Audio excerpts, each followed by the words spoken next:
Hello, my friends. Welcome to a very special week on the podcast. It's the What's Possible special series. This is the first half of a book I wrote a few years ago, and it will include the 10 truths extraordinarily successful women know. I will offer 2 of these truths per day over the next 5 days. If you want coaching on these topics, make sure you join me for What's Possible Coach Week starting soon. You can go to thelifecoachschool.com/possible to find out more. Let's dive in. What's Possible by Brooke Castillo.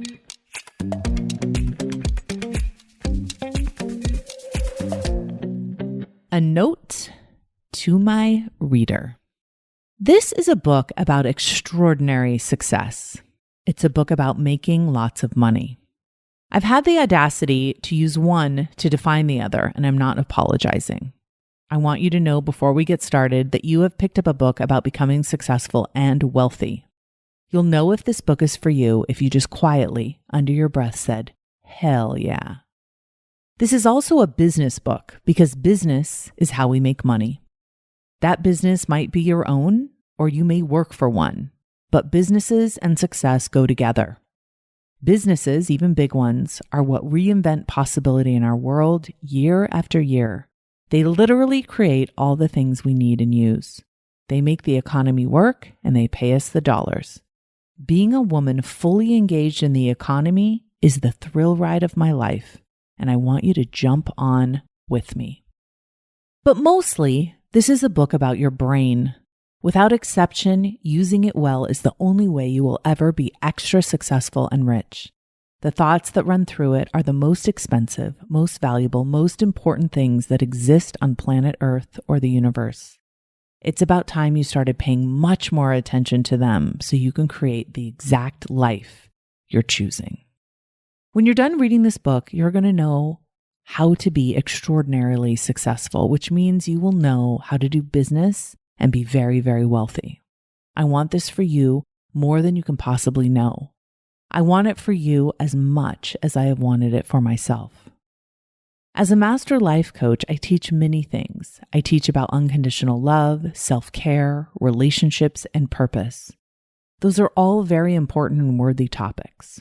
My exclusion of them in this book is not a reflection of how much they matter. It's simply an indication of my constraint. This is my book dedicated to success, business, and money.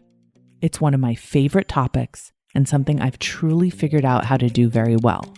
I can't wait to share every single secret with you. Introduction. What's possible?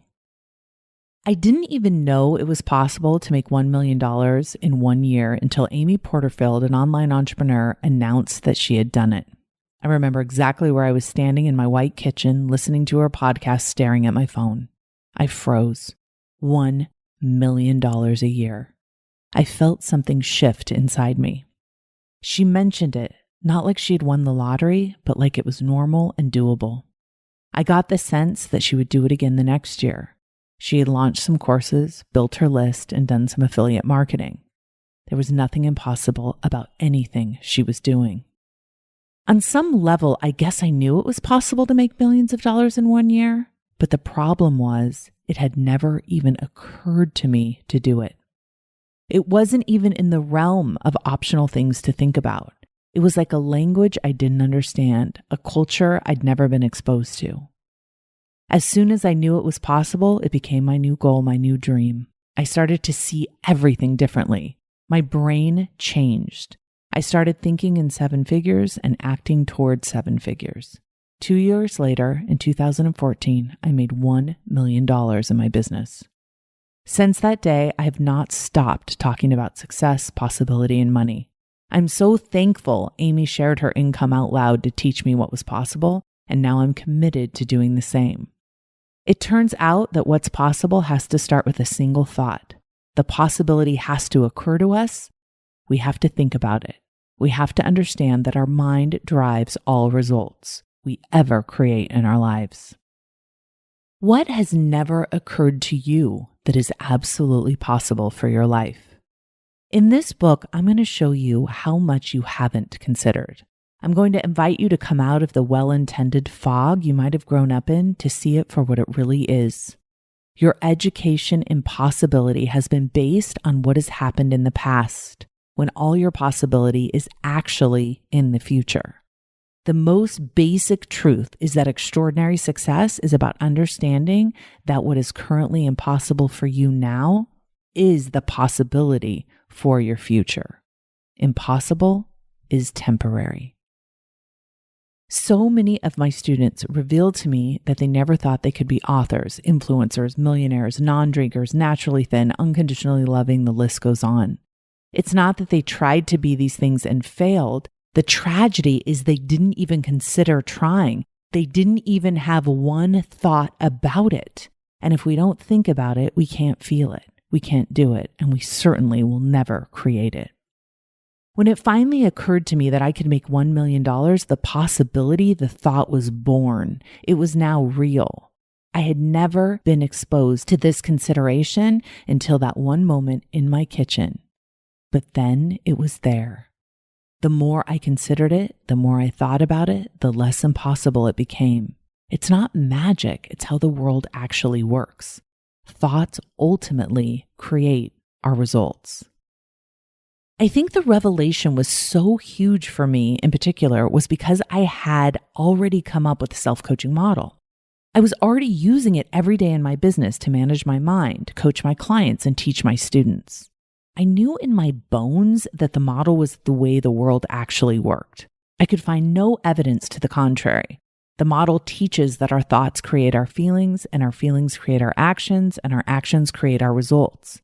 I had seen it over and over in my life, and understanding the model had already changed everything for me. I had used it to lose weight and to stop drinking and develop a much more loving relationship with my mother and myself. I'd watched it work on my students and their weight, relationships, and success as well.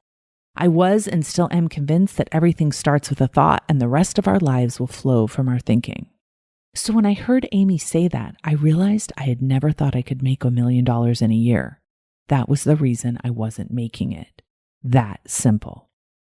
In that moment of revelation, I knew exactly what I needed to do. I had to go through the process of believing something new.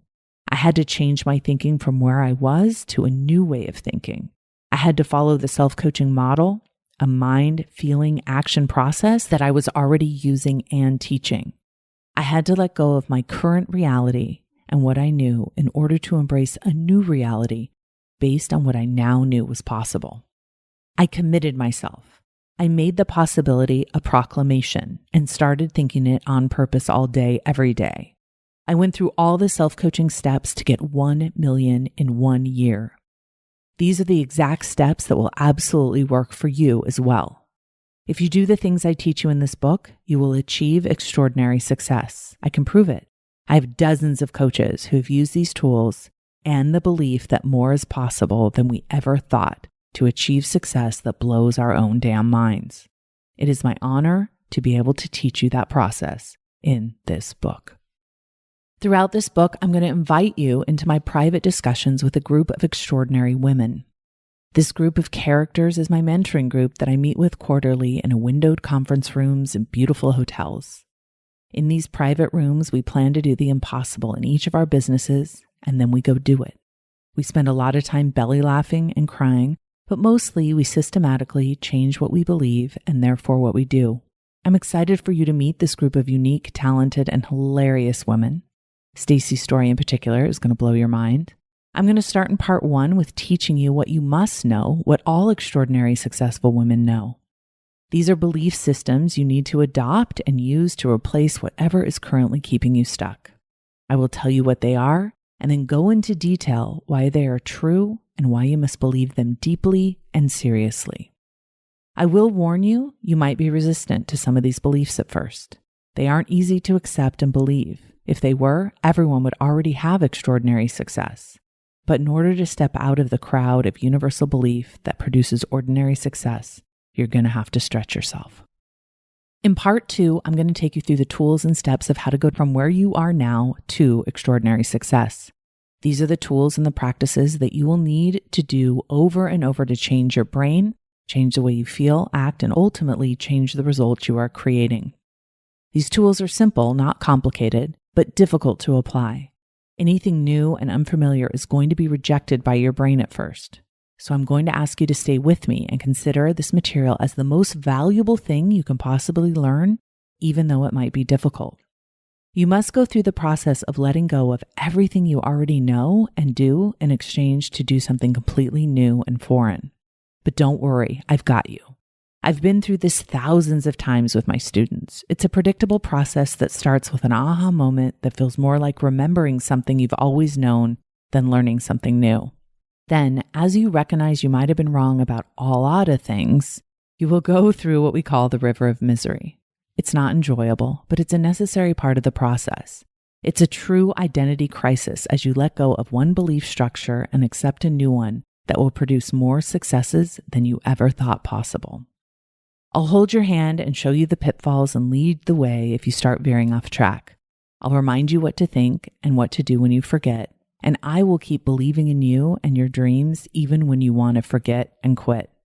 I will remind you of what is possible and how important it is. In part 3, I will give you some inspiration. I will share the stories of some of my most successful students who followed this exact process to achieve the impossible. These stories will blow your mind, but they will also show you how possible it is to do it yourself. What I love most about these stories is that the women are all so different. They all come from different backgrounds, experience, and education. None of that matters. The only thing that matters is that they did the thought work I teach to overcome anything that got in the way of creating the success they now know is possible. But before we get started, I want to give you a brief introduction to me, as I will be your guide through this process. I love it when people ask me what I do at a cocktail party. When I answer I'm a life coach, they do the equivalent of telling me I'm adorable.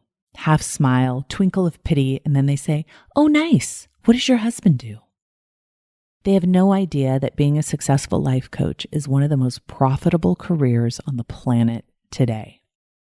I have been a life coach for 14 years. I started as a weight coach doing one-to-one coaching, and now I run the best life coaching school in the world. I don't say that lightly. I think we literally have the best tools, the best teachers, and the best program for the price of any single other opportunity out there. I have reached a mastery level with my coaching from coaching thousands of hours with thousands of people. I have also spent a significant part of my working life thinking about how to make self-help and coaching tools better and more usable. I have used them in my own life to make it so much better than it used to be, and thousands of my die-hard student fans have followed suit. They are showing up in ways they've never have and feeling better than they ever believed possible. I have been at this a long time, but I'm just getting started. In 2014, when I made $1 million in 1 year, I realized that I'd been putting way too many limitations on what I thought was possible for success. Since that time, I've gone through the process I will teach you in this book to increase my income every year. I went from 1 million to 2 million to 5 million to 17 million to 25 million. And this year we'll do 35 million. My current goal is to get to 100 million within the next 8 years. I promise you, I'm not a special unicorn. I'm not different from you. I'm not more capable or smarter or have more advanced degrees. I've simply reprogrammed my brain into a new reality of what is possible in my lifetime. I will prove it by introducing all of my students who are all very different from me, except for the process we follow and the extraordinary success we all have. I can't wait for you to meet them, but more importantly, I can't wait for you to join them. It is possible, my friend. Let's begin. Part 1. What extraordinarily successful women know. It's not what you know about your past that creates success. It's what you know about your future. 1.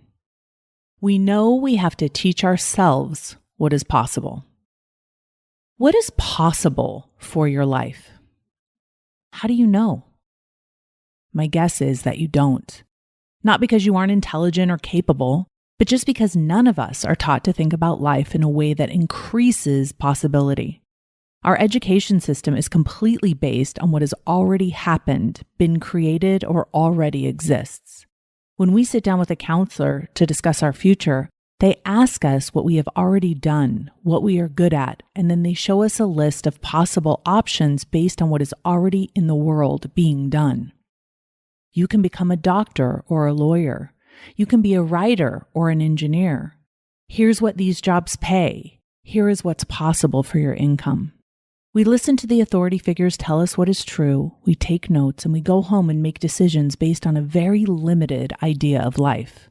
Go to college or not. Accept the job or not. Go back to school to make more money or not. But what if that meeting were different? What if, when you went into the small room on campus to talk about possibility, the career counselor asked you first about money? How much money would you like to make? And what if you could answer with any number that delighted you? What if you didn't limit yourself to current salaries or current possibilities?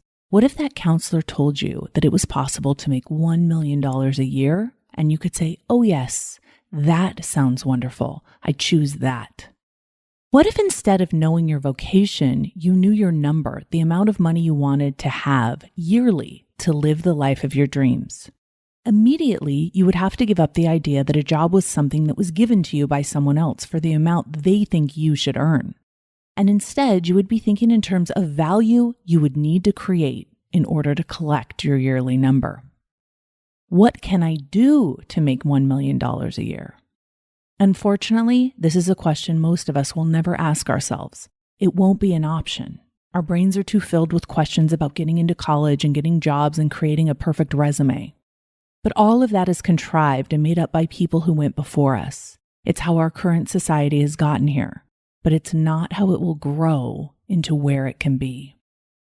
I asked one of my most successful students what she was told as a young woman about what was possible. Her name is Corinne. Picture short blonde hair, beautiful blue eyes, and the best kind of Southern accent and hilarious commentary. More on that later. No college degree. Current revenue, $5 million. Husband just retired from his 10-year engineering high-paid management job to work with her. Here's what she says about the message she got growing up.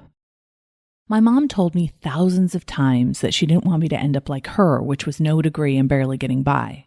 College would be the answer to it all. The normal path for me was just not to have to be broke and to do something that afforded me to pay my bills without worry. That was about it. I was never taught that I could dream big, expect big, or be big in life. It wasn't an option until I started learning from you. When I read this, I try not to get upset, but it makes me sad for that little girl. I imagine going back in time when she was in first grade and sharing with her all the possibilities that are available in her life. I want her to know that the opportunity she had should be considered very deeply because it was very hard won. Her opportunity to be whoever she wants and to make as much money as she wants is not an opportunity that has been given so easily to women who came before us. I want everyone to know this. I want you to know it. I want you to know that the opportunity you have laid out before you is limitless. You don't have to ask permission or follow a path that requires you to compromise. You can simply skip that part and start doing exactly what you dream of doing. I didn't have that chance with my students when they were in grade school, but I had it when they were adults. When they came to my school, I insisted they consider themselves, their thoughts, and their lives in a completely different way. I often raised my voice with them to drown out the messages that they can't do it, or that they don't know how, or that they don't have the right. I insisted that they did, and fortunately, many of my students have courageously believed me. They decided to test out the theory, and in doing so, they have blown their own damn minds. They have created extraordinary success, success that defies the rules and expectations of most women today. But imagine if they had gotten started earlier. Imagine if when girls were little, we told them this. Be an example of something new and different and extraordinary. Make as much money as you want. Be amazing mothers or not. Work for yourself or work for a company that recognizes your greatness. What if we told them we didn't know the paths available to them or what they were good at, but they did, and they could find out all of their answers by taking action and failing? What if we told them that failing was not bad, but part of the process and part of ultimately succeeding? What if we told them they could dream of having houses on the beach and flying private planes and donating millions of dollars to charity? What if we gave them bigger what ifs?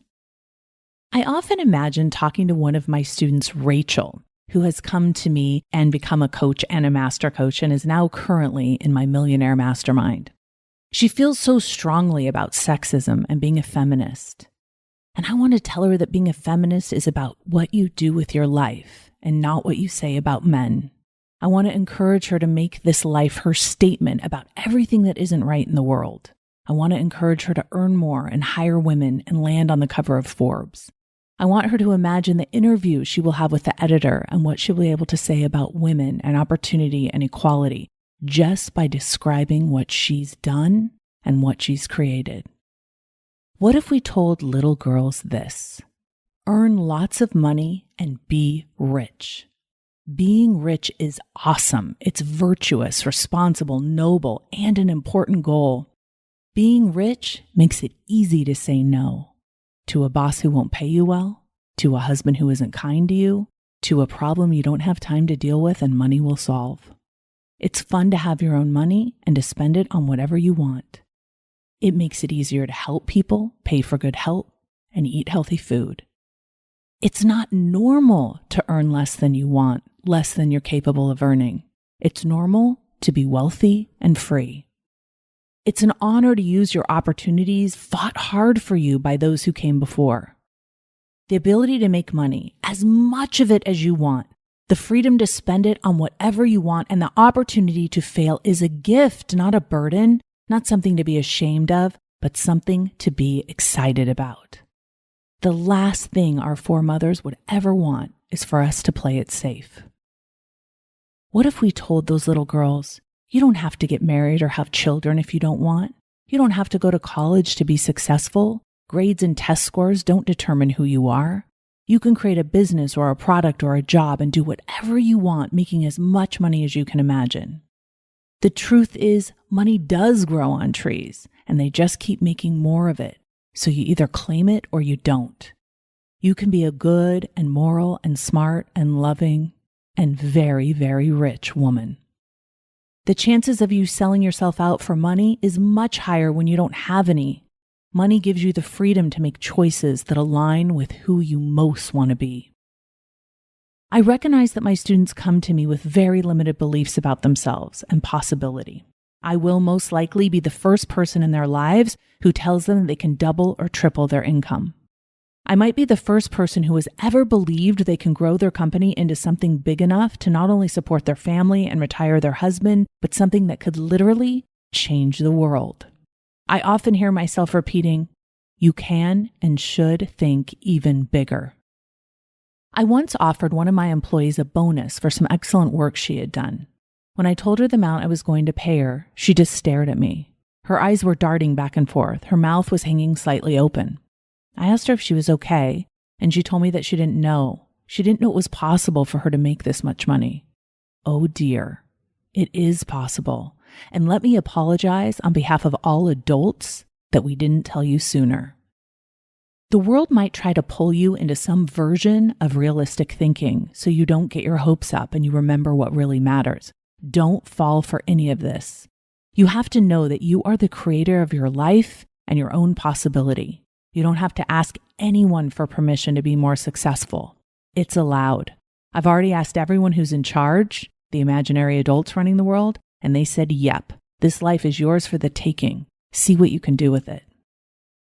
For the sake of this book, I want you to start with success and money. I will explain more in the following sections as to why, but it's a great place to start playing with what's possible for your life. It's a great way to question what you've always been told and always believed and get the practice of changing something so ingrained to create new possibilities of growth, earning, and having in your life. The gift of knowing that all possibility exists in the future is that there isn't any limitation on it. No one can point to evidence in the future that something is impossible. Our minds get to decide and work towards what has been created with our imagination. And isn't it true that all the things that were impossible with no evidence before became possible by someone doing them? Yes, that's how it works. It's how it's always worked in the world, and it's exactly how it will work in your life. What's possible? You get to decide. 2. We know the difference between success, happiness, and being a good person. Money and, not money or. Often, when I get warmed up and start talking about money and making tons of it, people will start wagging their finger at me. They will tell me I have my priorities messed up and I should focus on more important things like love and being a good person. It's as if they believe success, happiness, and being a good person are all different possible answers to the multiple choice question of how to live a good life. I always have to remind them that there's a correct answer, which is D, all of the above. It's not success or family. It's not money or being a good person. It's money and. We can have all the things. They do not detract or affect each other. They are completely different topics that need to be addressed separately. I'm going to do that for you here. I'm going to define them and show you how much they differ and are mutually exclusive. Let's start with how we define success. Defining success is challenging, so I will save you the research and give you a working definition to use for the sake of this book. We're going to define success as creating the amount of money you want and are capable of creating. Yes, forgive me. We are going to use money as the measure of success. This is not a bad thing. This does not mean that money is everything, or you can't call yourself successful if you don't have money. You can do whatever you want. But for the sake of this work, success and money are going to be very much intertwined. We are going to combine and alter 2 definitions of success. Number 1, attainment of popularity or profit. Number 2, a person or thing that achieves desired aims or attains prosperity. For the sake of this book, we aren't going to count popularity as success. I don't find it useful or even accurate. I believe you can be very popular and not successful, but I do think you can achieve profit and prosperity and define that as success.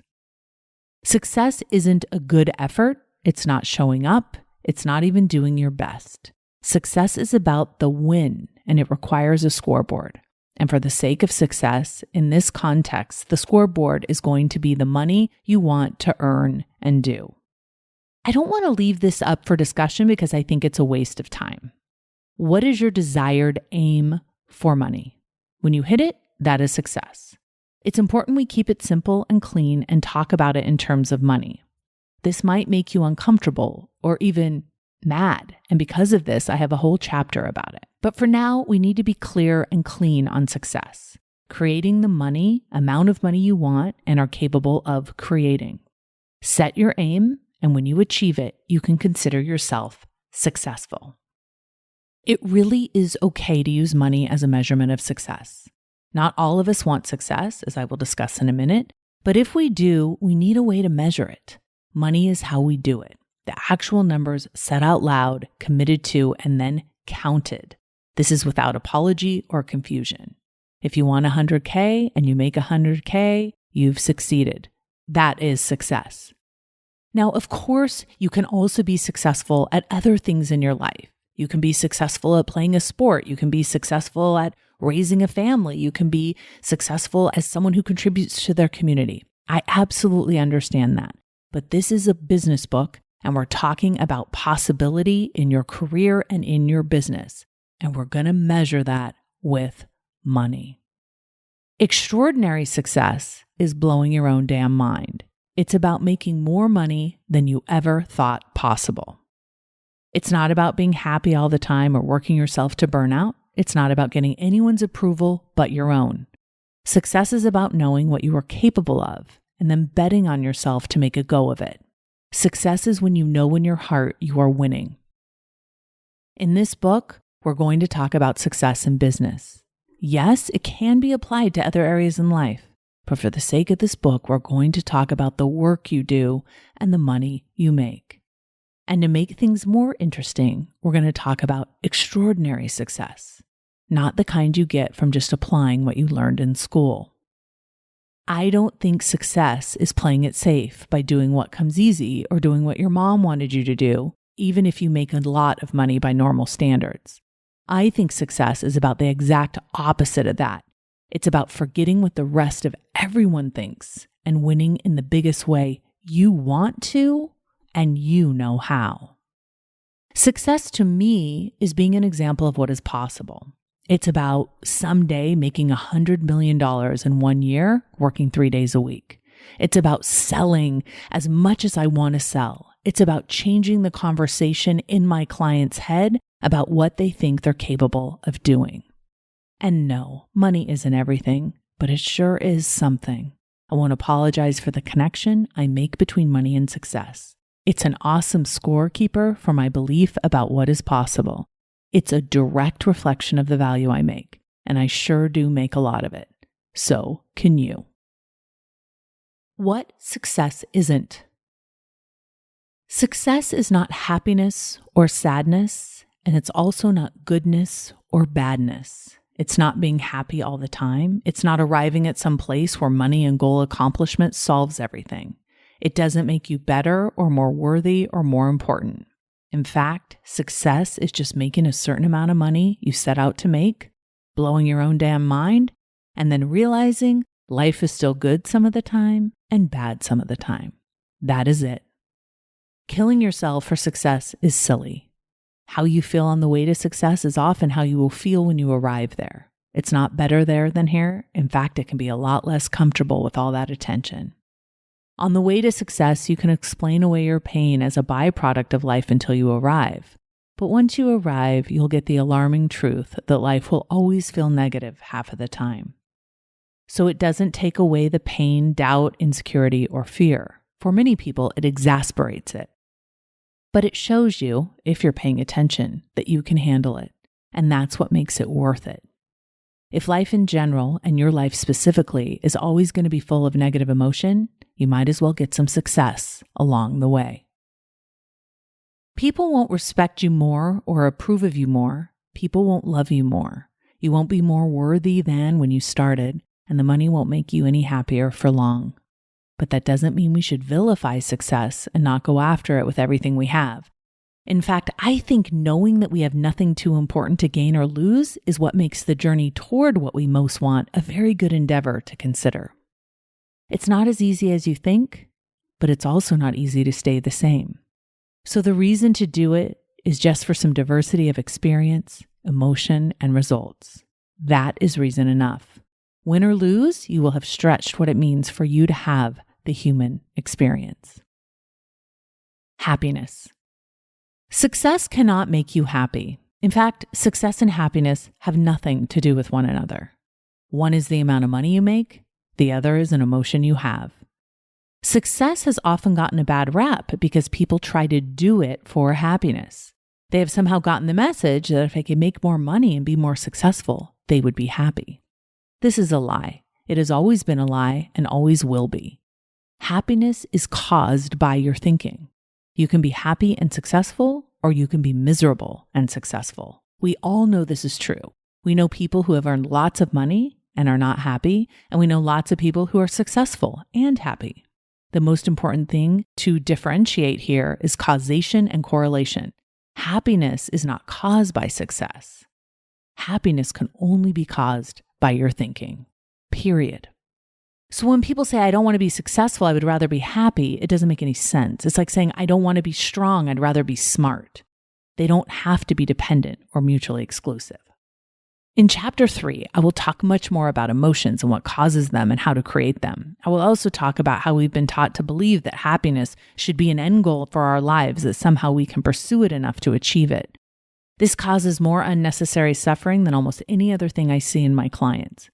When you learn about the concept of 50-50, you will understand that happiness is an emotion that comes and goes, and you would never want to be happy all of the time. It's not even a worthy goal. Success is success. It's earning how much money you want to earn in your job or business. Happiness is happiness. It's an emotion caused by what you're choosing to think, and it's an emotion that is ideal in life about half of the time. Don't put success and happiness in a causation relationship. They have very little to do with each other. And what this means is you don't have to wait to be successful to feel happy, and you certainly don't have to give up on success in order to have happiness. You can and should understand and work towards both of them in a conscious and purposeful way. Being a good person. Most of us want to be good people. Being a good person matters to us.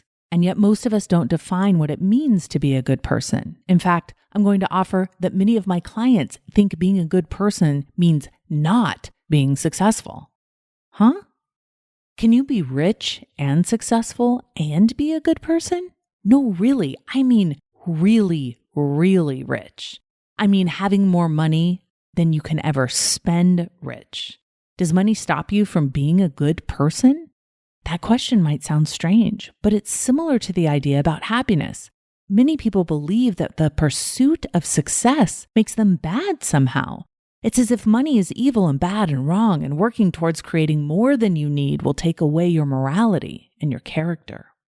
What does it mean to be a good person, a moral person? This is something you really need to think through and decide. I highly recommend you come up with 3 rules or values or moral judgments about what good people are and how they act. Make sure you are clear that good is a value judgment and therefore subjective. There's no definitive law on what it means to be good. For me, being a good person means that I make a contribution to the world and leave it better than I found it. It means I follow the laws of my country and state and tell the truth. And finally, it means that I have a tremendous compassion for the humans despite their shortcomings. But what does it mean to you? What is your definition of a good person? And do you see yourself as one? When you think about happiness and success, can you see that those are different and separate topics that don't need to all relate to being good? Being a good person, being extraordinarily successful with lots of wealth, and being happy a good portion of the time. All of the above are available independent of each other. The choice I have made is to be all of the above. I choose to be extraordinarily successful, which means I make a lot and have a lot of money. I choose to be as happy as possible for a human, which isn't all the time, more on that later. And I choose to be a very good person. That's possible, and don't let anyone tell you that it isn't. The more money I make, the more I'm able to be a good person if I choose to. As opposed to making me a greedy, selfish money stealer, it allows me to be generous and kind and more helpful than I was ever able to do without money.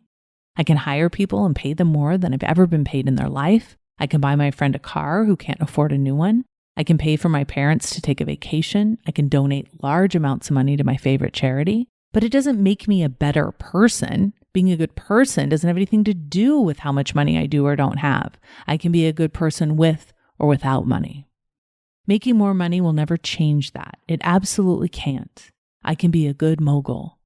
I like the sound of that. Why don't we celebrate more women moguls making all the money that they've ever dreamed possible? We should. And once we know this, once we know that making lots of money doesn't take away our good morality card, we are free to go after it with our hearts on fire. Success can't solve a happiness problem. Lack of success and money won't make you a more moral person. Extraordinary success won't make you a bad person. Separate topics. Handle them separately. More success is created by creating more value. Happiness is created by managing your mind. And being good is created by how you choose to define yourself. If you've enjoyed listening to the What's Possible series, you must join me for our What's Possible Coach Week, where I will be coaching you live on all of these topics, on what's possible for you, and introducing you to the possibility formula, which is the second half of the book that I wrote that teaches you how to execute these truths in your life. You can come to thelifecoachschool.com/possible in order to join us live. We'll see you then.